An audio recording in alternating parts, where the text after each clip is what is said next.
Hello, welcome back to my channel. চলে এসেছি আরেকটি গুরুত্বপূর্ণ ভিডিও নিয়ে। আজকের ভিডিওতে আসন্ন পঞ্চায়েত ও আইসিডিএস পরীক্ষার কিছু জিকে প্রশ্ন উত্তর নিয়ে আলোচনা করব। তো চলুন ভিডিওটি শুরু করা যাক। 1 নম্বর প্রশ্ন, ভারতের পঞ্চায়েত ব্যবস্থার সুপারিশ কোন কমিটি করেছিল? উত্তর হবে বলবন্ত রায় মেহতা কমিটি, 1957 সালে। 2 নম্বর প্রশ্ন, বলবন্ত রায় মেহতা কমিটি কোন বিষয়ে সুপারিশ করেছিল? উত্তরটা হবে ত্রিস্তরীয় পঞ্চায়েত ব্যবস্থা। 3 নম্বর প্রশ্ন, গ্রাম পঞ্চায়েতের প্রধানকে কি বলা হয়? এটার উত্তর আপনারা সকলেই জানেন। উত্তরটা হবে গ্রাম পঞ্চায়েতের প্রধানকে বলা হয় প্রধান। পশ্চিমবঙ্গে 4 নম্বর প্রশ্ন, পঞ্চায়েত ব্যবস্থা কয়টি স্তরে বিভক্ত? উত্তরটা হবে 3টি স্তর। এটা আমাকে ইন্টারভিউতে জিজ্ঞাসা করা হয়েছিল এই ত্রিস্তরীয় পঞ্চায়েত ব্যবস্থা সম্পর্কে। যার প্রথম স্তর হচ্ছে গ্রাম পঞ্চায়েত, দ্বিতীয় স্তর পঞ্চায়েত সমিতি, আর শেষ স্তরটার নাম জেলা পরিষদ। 5 নম্বর প্রশ্ন, পঞ্চায়েতের মেয়াদ কত বছর? উত্তরটা হবে 5 বছর। 6 নম্বর প্রশ্ন, পঞ্চায়েত ভেঙে গেলে কত মাসের মধ্যে নির্বাচন করতে হয়?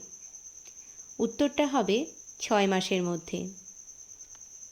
7 নম্বর প্রশ্ন, পঞ্চায়েত সম্পর্কিত বিষয় কোন তপশিলে রয়েছে? উত্তরটা হবে একাদশ তপশিল। আমাদের কতগুলো তপশিল রয়েছে সেটা আপনারা কমেন্টে জানাবেন। 8 নম্বর প্রশ্ন, ভারতের সংবিধানের কোন অনুচ্ছেদে গ্রাম পঞ্চায়েত গঠনের নির্দেশ দেওয়া হয়েছে? উত্তর হবে অনুচ্ছেদ 40 বা আর্টিকেল 40। 9 নম্বর প্রশ্ন, পঞ্চায়েত সমিতির প্রধানকে কি বলা হয়? উত্তরটা হবে সভাপতি। 10 নম্বর প্রশ্ন, পঞ্চায়েতের নির্বাচন পরিচালনা করে কে? উত্তরটা হবে রাজ্য নির্বাচন কমিশন। এবার আইসিডিএস পরীক্ষার কিছু জিকে প্রশ্ন উত্তর দেখে নেওয়া যাক। 11 নম্বর প্রশ্ন, অঙ্গনওয়াড়ি শব্দটির অর্থ কী? উত্তরটি হবে শিশুদের উঠোন বা শিশু পরিচর্যার কেন্দ্র। 12 নম্বর প্রশ্ন, অপুষ্টি কমানোর জন্য ভারত সরকারের প্রধান অভিযান কোনটি? উত্তর হবে পোষণ অভিযান। 13 নম্বর প্রশ্ন হল, ভিটামিন এর অভাবে কোন রোগ হয়? উত্তরটি হবে রাতকানা বা নাইট ব্লাইন্ডনেস। আপনারা যারা আইসিডিএসের ওয়ার্কার্স এবং হেল্পার্সের পরীক্ষা দেবেন সামনে, তারা অবশ্যই ভিটামিন চ্যাপ্টারটা খুব ভালো করে পড়ে যাবেন, কারণ এখান থেকে অনেক প্রশ্ন করা হয়। নেক্সট 14 নম্বর প্রশ্ন, আয়োডিনের অভাবে কোন রোগ হয়? উত্তরটা হবে গয়টার বা গলগণ্ড। 15 নম্বর প্রশ্ন, রক্তাল্পতা বা অ্যানিমিয়া দুইভাবেই এটা দিতে পারে, অ্যানিমিয়া বলেও দিতে পারে বা রক্তাল্পতাও দিতে পারে। রক্তাল্পতার ইংরাজি হচ্ছে অ্যানিমিয়া। এটি সাধারণত কোন উপাদানের অভাবে হয়? উত্তরটি হবে লৌহ বা আয়রনের অভাবে, লোহার অভাবে। 20 নম্বর প্রশ্ন, শিশুর জন্মের পর প্রথম দুধকে কি বলা হয়?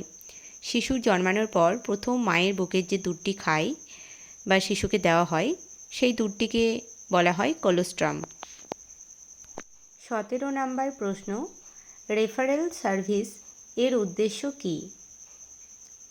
উত্তরটি হবে গুরুতর অসুস্থ শিশু বা মাকে উচ্চতর স্বাস্থ্যকেন্দ্রে পাঠানো।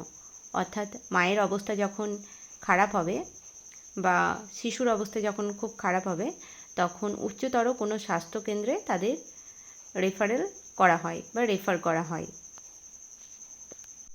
18 নম্বর প্রশ্ন, গ্রোথ মনিটরিং কেন করা হয়? উত্তরটি হবে শিশুর বৃদ্ধি ও অপুষ্টি শনাক্ত করার জন্য। গ্রোথ কথার অর্থই হচ্ছে বৃদ্ধি, আর মনিটর করা অর্থাৎ পর্যবেক্ষণ করা। এখান থেকেই আপনারা উত্তরটি পেয়ে যাচ্ছেন।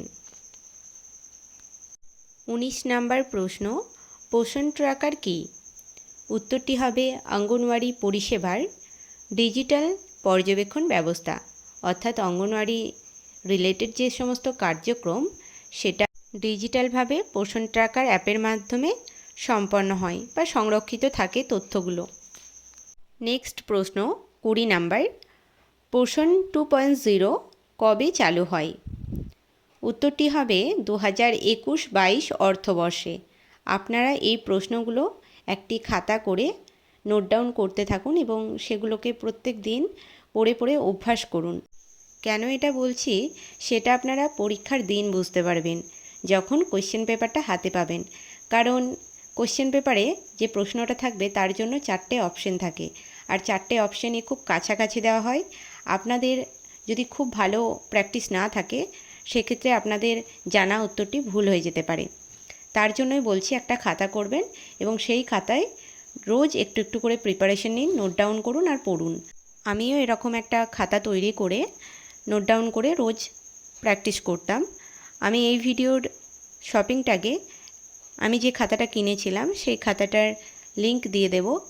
সেরকম একটা মোটা খাতা আপনারা কিনে আইসিডিএস রিলেটেড নোটগুলো ভালোভাবে পরিষ্কার করে লিখুন। কারণ লিখিত পরীক্ষায় পাশ করার পর আবার ইন্টারভিউর জন্য এই খাতাটা খুবই গুরুত্বপূর্ণ হবে। তার জন্যই বলছি পরিষ্কার করে একটি খাতার মধ্যে সমস্ত কোশ্চেন উত্তরগুলো আপনারা লিখতে থাকুন এবং প্রত্যেক দিন পড়তে থাকুন। সব সময় মাথায় রাখবেন, সফলতা কিন্তু একদিনে আসে না, কিন্তু একদিন আসবেই। নেক্সট 21 নাম্বার প্রশ্ন, ইউনিভার্সাল ইমিউনাইজেশন প্রোগ্রাম বা ইউআইপি কবে চালু হয়? এটার ফুল ফর্ম হিসাবেও আপনাদের মনে রাখতে হবে। ইউআইপি উত্তরটি হবে 1985 সালে। নেক্সট 22 নাম্বার প্রশ্ন, শিশুর ওজন মাপার জন্য কোন যন্ত্র ব্যবহার করা হয়? উত্তরটি হবে ওয়েটিং মেশিন বা সল্টার স্কেল। 23 নাম্বার প্রশ্ন, বিএমআই এর পূর্ণরূপ কী বা এর সম্পূর্ণ নাম কী বা ফুল ফর্মও বলতে পারে? উত্তরটি হবে বডি মাস ইন্ডেক্স। 24 নাম্বার প্রশ্ন, স্টান্টিং কী? উত্তর হলো দীর্ঘদিনের অপুষ্টির কারণে শিশুর উচ্চতা কম হওয়া। 25 নাম্বার প্রশ্ন, ব্যালেন্সড ডায়েট এর প্রধান উপাদান কয়টি?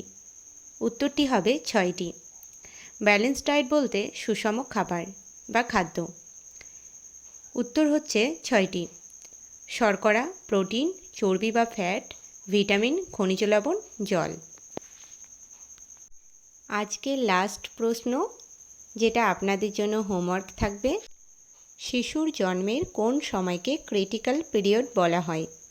উত্তরটি আপনারা কমেন্ট বক্সে দেবেন, আর যার উত্তরটি সঠিক হবে আমি লাইক করে দেব, এবং উত্তরটি যদি না জানা থাকে সেক্ষেত্রে আমি জানিয়ে দেব।